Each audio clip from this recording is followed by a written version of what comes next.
Okay, we don't need to hear that one more time. Good morning. Welcome to the Community of the Wild Goose. Have a lot on my mind this morning, and it goes beyond these notes that I've made for this morning's message on power. I've had a few calls this week from individuals who are struggling, and we are always we're always on the verge of relinquishing power to what we actually don't have power over.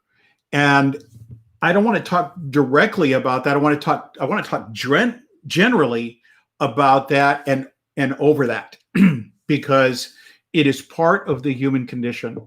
And that's where community comes in so valuably, because we need each other. We need that hope, that encouragement that community offers. Community is when broken meets broken. And I want to tell you that I think a lot of us have been broken through these times in many different ways, both personal, national, global.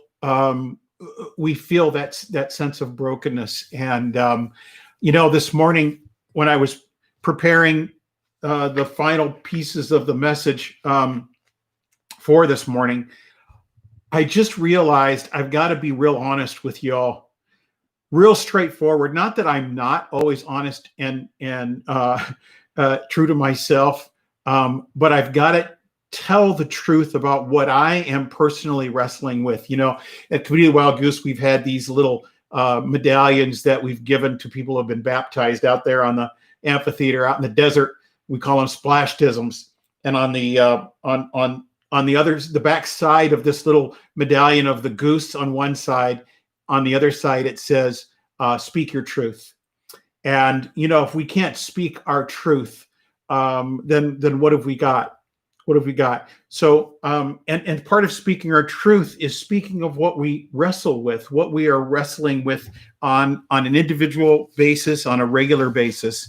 And so I want to share with you, first of all, what I'm wrestling with in these times.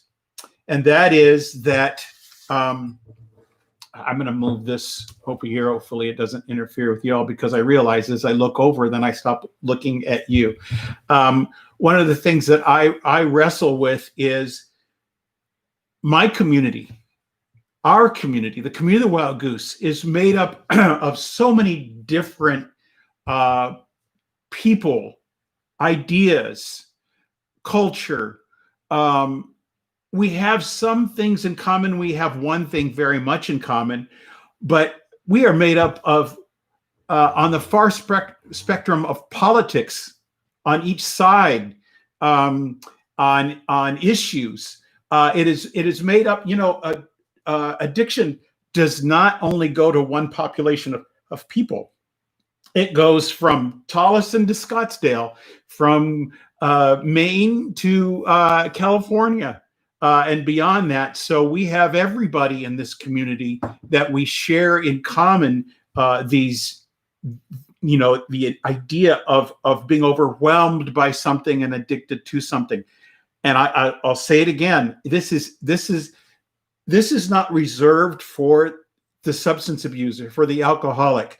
The addict and the alcoholic is the light of the world to anybody who will listen to what it means to be awakened and alive, to be empowered, to be with God, not overpowered by things. So we have these relapses at a time. But what I wrestle with is that every Sunday I've got to figure out I think I need to figure out how to navigate through these treacherous political waters and get a message that is going to be accessible to all people, regardless of where you're coming from, and yet struggle with the process of, am I being true to myself and where I'm coming from? And I get the feeling that every spiritual leader that gives a message is struggling with this right now. How do I navigate? I don't care how righteous or spiritual you are as a person, when you deal with community, you're having to navigate. And one minute I'll think, you know what, I just need to speak my mind. The next minute I'm like, is that self-serving? So I want to talk about power in this regard. But before I even begin, I just want to share with you further on the struggle that I've left things in the past. I've left communities in the past. I've left places in the past that I felt like I just could not feel with good conscience that I couldn't speak my mind and speak my truth. I could, but it would not have landed me in favor. We do that on our jobs, the fear of losing a paycheck. I fear that if I really tell you what's on my mind right now, and it's on YouTube and it's live and it's going to go out in public, it's going to ruin sources of income for me as far as speaking engagements. But then I have to ask myself, am I being true to myself? Because I believe the problem, you know what, I'm not concerning myself with the problem outside of faith this morning.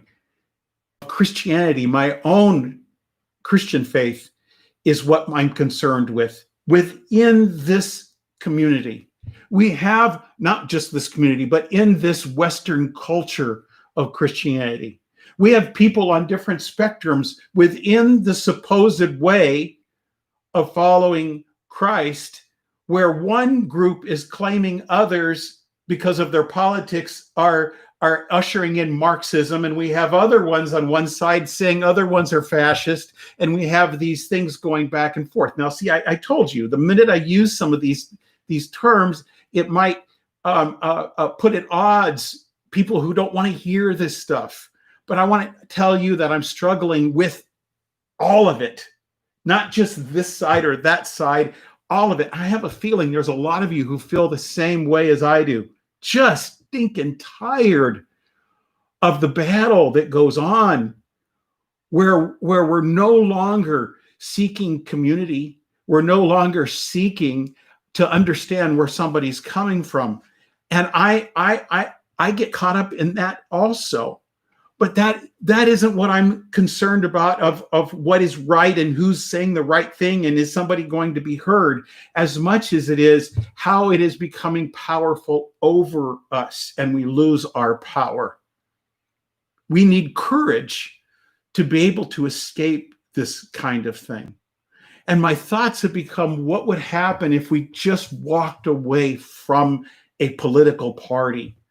What if we just walked away from formulations of tribal Christianity? What if we just walked away from it and took a sabbatical for it and just decided we were going to study what the wild goose, as the Celtics called the wild spirit, what the Holy Spirit, the wild goose, was drawing us and leading us into, taking us out of the self-made treacherous waters and into the flowing waters of adventure and uncertainty.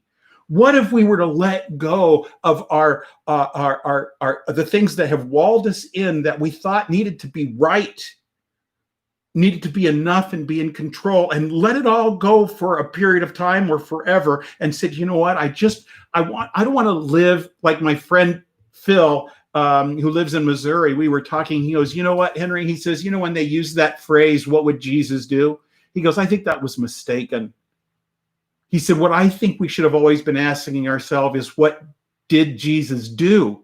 What did he do? Not what would he do in these circumstances? What did he do?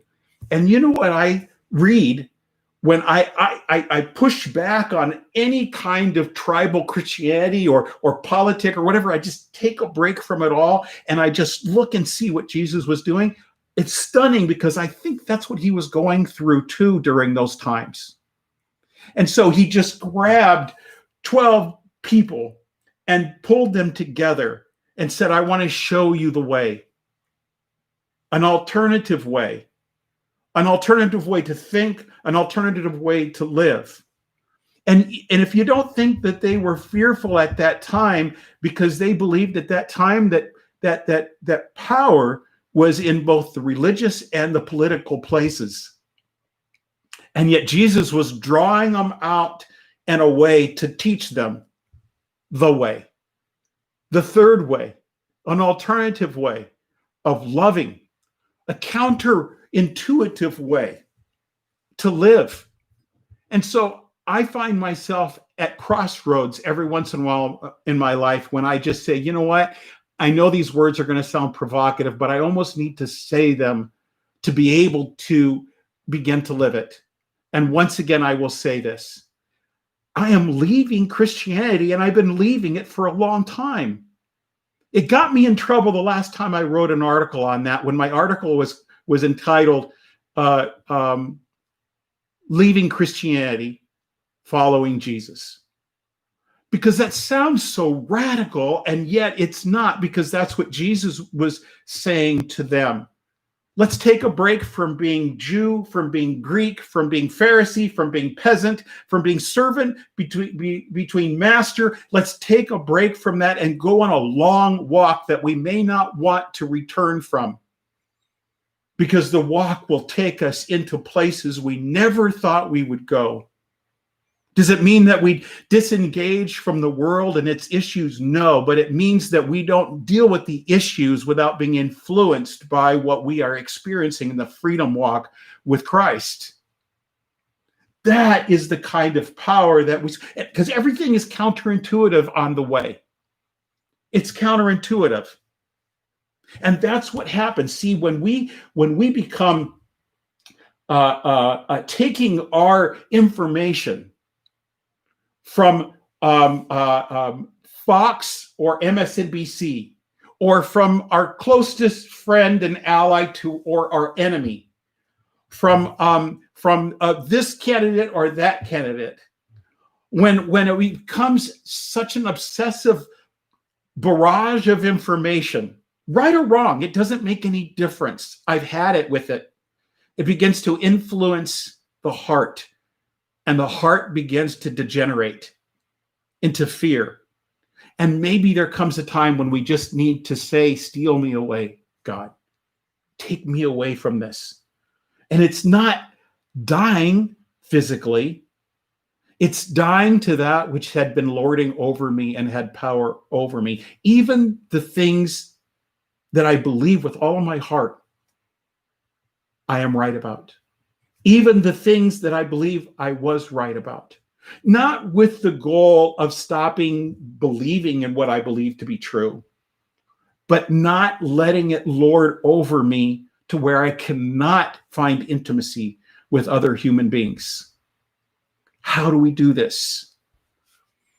In AA, it says the first step of new life for the aware, for those who are aware, is to admit that we are powerless over.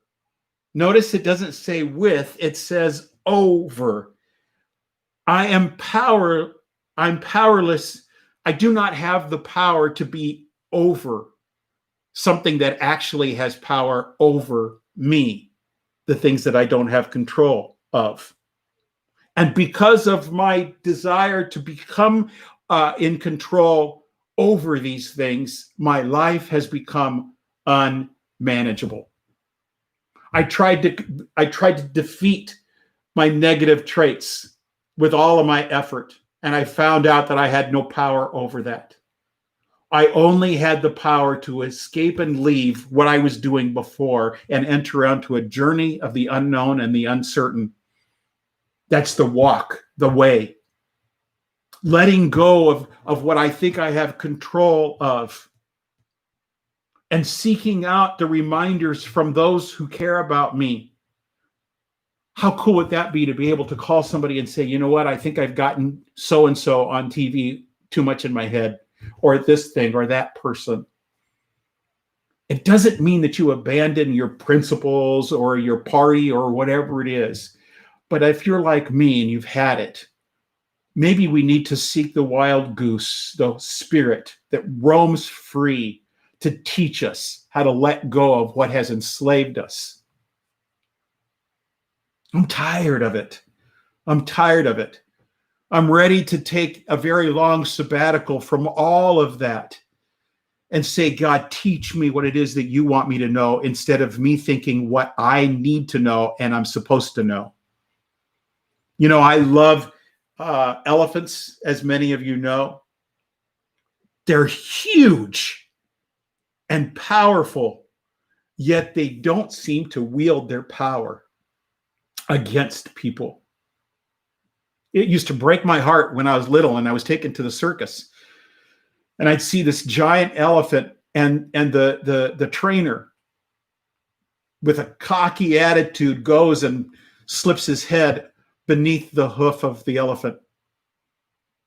And it seems to just look at the crowd like, look what a big man I am, that I'm brave enough to put my head underneath the hoof of an elephant that could go and squish it just like that. And I can control him because he won't. That's the false illusion of what we do with that which we become addicted to. No matter what it is, it's that we think we can slip our head underneath what has more power over us than we realize, and that we can survive it. That's arrogance. That's a disrespect for the strength that animal has, just in order to stroke the ego of the trainer. I loved going to SeaWorld and watching watching Shamu fly out of the water. And my kids will tell you, I would go back to that show 2 or 3 times, and I cried during Shamu, and I couldn't figure out why I was touched by it. I think it was because here is this enormously huge animal that is being trained by what looks about this small when you're sitting in the stands, a human being. And it is willing to lift its body out of the water unnaturally because it's being trained to do that. And then I started to realize it was just to get a fish. It was to get a fish. It was to get food. Like a feudalistic lord, they are made to leap out of the water. And I didn't realize that's what was bothering me. We live these existences where we are fearful that God is like a feudalistic lord that says, I'll let you live if you obey me. You see, Jesus did not show power over, he showed power with.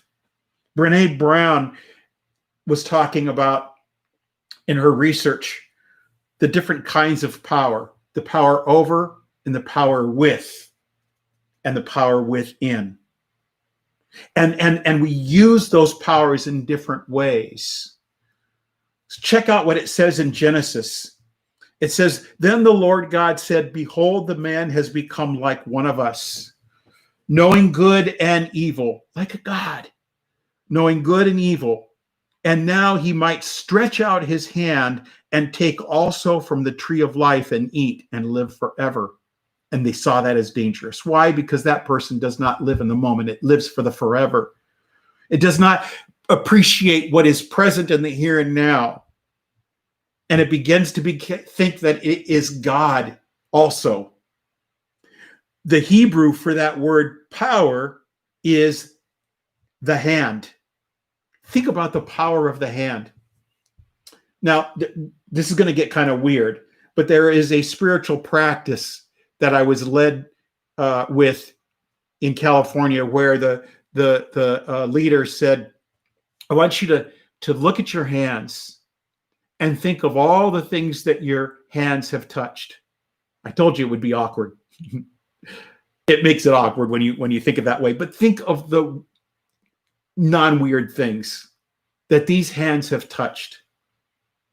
The children in your life, those who have gone before us with hugs, foods that you've created meals out of, the trees in the forest, water cupped in your hands, And think of the things that these hands have done that have caused harm.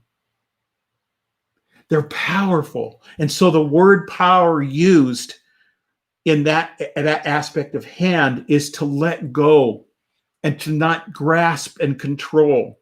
It's to release and let go.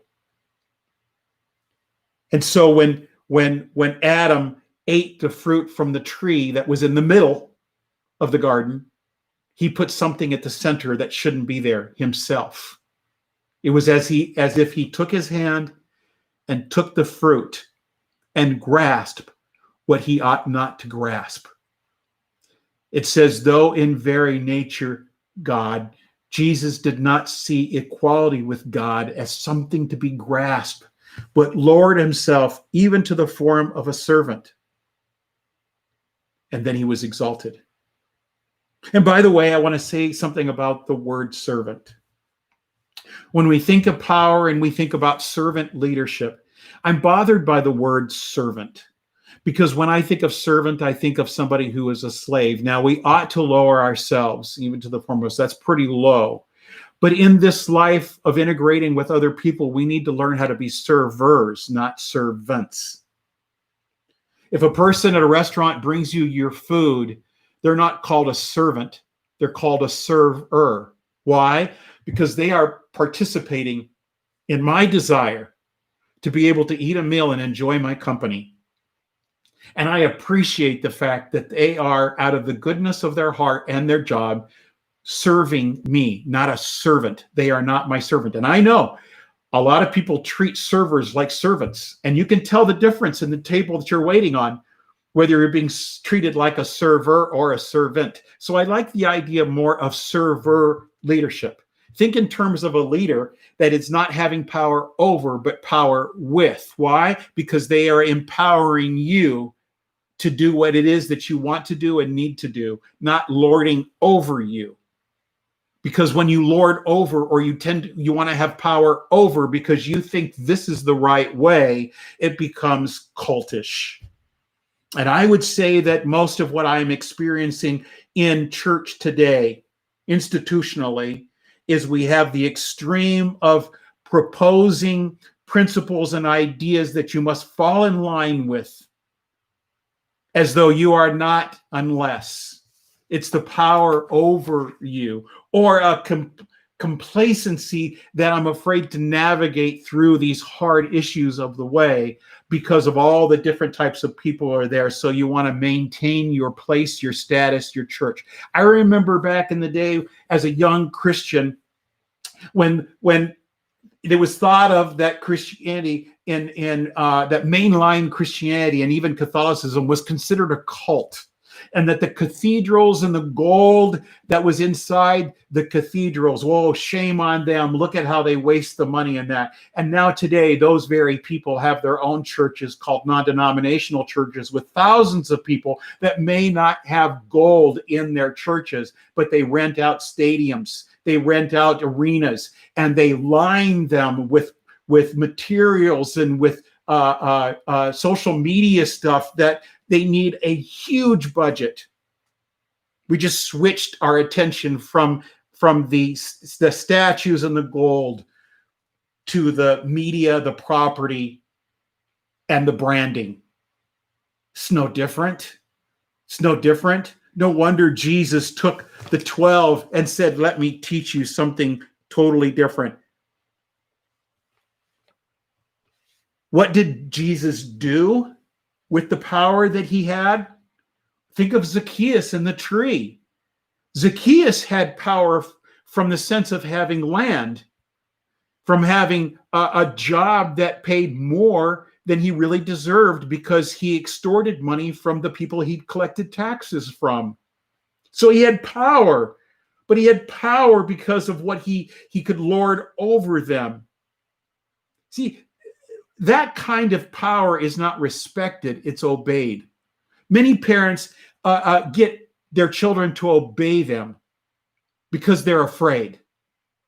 But there's no intimacy in relationship. A child who seems to be falling in line, obeying, does not necessarily mean that they have intimacy with the parent, because the parent was over them, not with them in those limits and those boundaries, empowering them to be little human beings, to be able to enjoy each other and to raise up, to know how to use that power. So Jesus sees Zacchaeus in the tree. He doesn't say, dude, you are a horrible person and you need to get down from there and go make up for everything you did. How does Jesus inspire Zacchaeus? He said, Zacchaeus, you and I are going to have a meal together. I'm coming to your house for dinner. That is what it means to be a server, even in the face of behaviors that you don't like. And how upsetting that would be if people saw that I was having dinner with somebody who they just honestly don't like and they know they're doing wrong things. That would be a challenge for me to have dinner with them. It would be, I think, for you too. And yet that is the way. Oh, at least to invite. Not to win them over or to teach them a lesson, but to be in human relationship and see what those outcomes might be. That's the community of the wild goose on a huge spectrum of different types of people. Doesn't mean I hold back from my thoughts, my opinions, my beliefs. I think you all know where I'm at with these things. Paul himself had power, and he was dragging in followers of the way and bringing them to the authorities that they might be executed and punished for their choosing an alternative way. Paul had power of the hand. He had power of the hand. But then he was stopped in midstream. And when he stopped, he was blinded and he was awakened in his fear. He had hit rock bottom.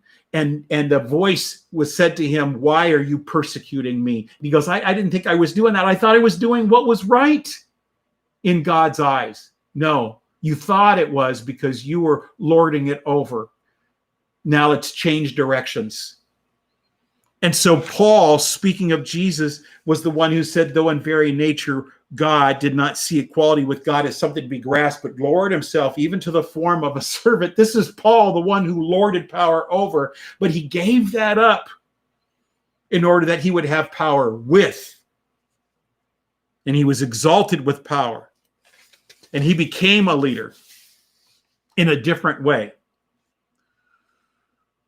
Servant versus server. Think of who your favorite people have been that have influenced your life in such big ways. Most people will answer that question, not with somebody they worked for, but somebody who has touched their heart in very huge ways. Think about what it would be like to not have power over you as in their occupation, a waiter, a server. In other words, not a waiter, waitress, servers, nurses, coaches, realtors, CEOs, board members, parents. Every one of these has influence over people. We all have some influence over people. In some way, we have influence over people. And what does it mean to have influence? It means that I have the capacity to influence their thinking and their behavior and their personal growth. And with it, we must recognize that we surrender to a server's attitude rather than a master's attitude, so that we never use power over, but we use power with. The same Paul who gave up that power over in order that he would have the power of God with him, says this in Ephesians, for this reason I bend my knees before the Father, from whom every family in heaven and on earth derives its name, that he would grant you, according to the riches of his glory, to be strengthened with power through his Spirit in the inner self, so that Christ may dwell in your hearts through faith, and that you may be rooted and grounded in love, and you may be able to comprehend with all the saints what is the width and the length and height and depth, and to know the love of Christ, which surpasses knowledge, that you may be filled to all the fullness of God. And then listen to this incredible benediction. not my benediction, but this one that he gives. Now to him who is able to do far more abundantly beyond all that we ask or think, according to the power that works within us, to him be the glory in the church and in Christ Jesus to all generations, forever and ever. Amen. I listened to Brene Brown's interview with this individual, and these were two of the quotes that I absolutely loved. The first one was, in everyone are the eyes of bravery, and everyone is bravery of the heart, and someday it will be summoned. If you've been struggling this week and you doubt your courage and your ability, just recognize that it might have been lying latent within you, and it is moments such as these that it becomes summoned. The other one is, courage is the greatest virtue, because without it, we cannot love with abandon. I love that idea of loving with abandon. Just that Chariots of Fire, to quote an old movie, bring back an old movie, of that flailing legs, the Forrest Gump with the braces flying off. You might have been like Forrest Gump, and the braces on your legs might have been your party affiliation, your religious leanings, your Christian denomination, your institution, or your drugs and your alcohol. And the more we run with uncertainty and with abandon towards a direction that we have no idea where we are going, perhaps the shackles will release. I encourage you to join with me and leave all that is behind and take some time to discover the way, the radical, empowering way that allows me to let go of the power that I think of I have, the illusions that I thought I had. And in that, maybe we can begin, as Godspell says, have a new city. Build a new place, a new city, a beautiful place where our focus isn't on what is to be right or enough or in control. And I encourage each one of you that has struggled this week to summon that courage that is within you that you didn't know you had. It is in there. It is not something that is alien. It is something that hasn't been exercised. The God who is with us is where we get our power, not the God who is over us. We want God to be over us when it's convenient. Change this, move this, help me get it through their thick skull. And in the silence, we become frustrated and say, perhaps there is no God, or he doesn't care for me, he's not listening. But perhaps it is the God who knows that within each one of us, we have the courage and the bravery that is lying latent, not to do heroic things, but to be ordinary and awkward and allow the extraordinary to take place in the moments when I felt weakest. That is power with. And finally, I want to leave you with the one I quote so often, John Donahue. And let this be our benediction. And it is called The Eyes of Jesus. And just take time to let go of any resistance, the yeah buts. Okay, I'm not calling you into following Henry Rojas. God forbid. I'm calling you to follow your heart that says none of this is okay, that has power over me. God, I summons the bravery and courage that is within me to relinquish the power that I think I have over, and allow you to be with and in me, that I might be an influence on my own life and the influence around those around me, for their benefit, for their growth, for their thinking, and for their behavior. Just rest and listen to the words of the eyes of Jesus.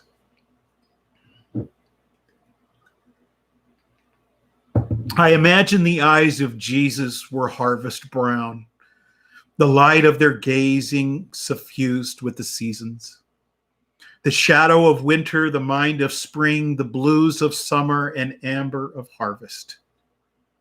A gaze that is perfect sister to the kindness that dwells in his beautiful hands. The eyes of Jesus gaze on us, stirring in the heart's day the confidence of seasons that never lose their way to harvest. This gaze knows the signature of our heartbeat, the first glimmer from the dawn that dreamed our minds. The crevices where thoughts grow long before the longing in the bones sends them towards the mind's eye. The artistry of the emptiness that knows to slow the hunger of outside things until they weave into the twilight side of the heart. A gaze full of all that is still future, looking out for us to glimpse the jeweled light in winter stone. Quickening the eyes that look at us to see through to where words are blind to say what we would love. Forever falling softly on our faces, his gaze plies the soul with light, laying down a luminous layer beneath our brief and brittle days until the appointed dawn comes assured and harvest deft. To unravel the last black knot, and we are back home in the house that we have never left. The bravery and the courage lies within each one of us that must be summoned by our inner observer that knows. Let us relinquish all forms of tribal faith and Christianity and religion that demands lording under, being lorded over, being dominated and controlled, and follow the way of Jesus that says that we must have courage to walk away from what is familiar, or we might not be able to love with abandon. From now on, I pray that my message on Sundays at the Community of the Wild Goose will be one of walking like the 12 away from the world for a while and seeking the commonality of the love of God. Not because we are avoiding the issues, so to speak, but because we have many issues to deal with and many people, and we must have the inner strength to be able to do what Jesus did: clothe the poor, feed the hungry, visit the imprisoned, visit the widows. And if we do that, then we will accomplish the 2 commandments that Jesus left us with. Only 2. Only 2. You'd think we'd be able to pull it off. Love the Lord your God with all your heart and soul and mind and strength. And love your neighbor as yourself. They cross in the middle, vertical and horizontal, God and others. And may we courageously experience freedom that defies all the chaos in our lives, one day at a time, in the here and now.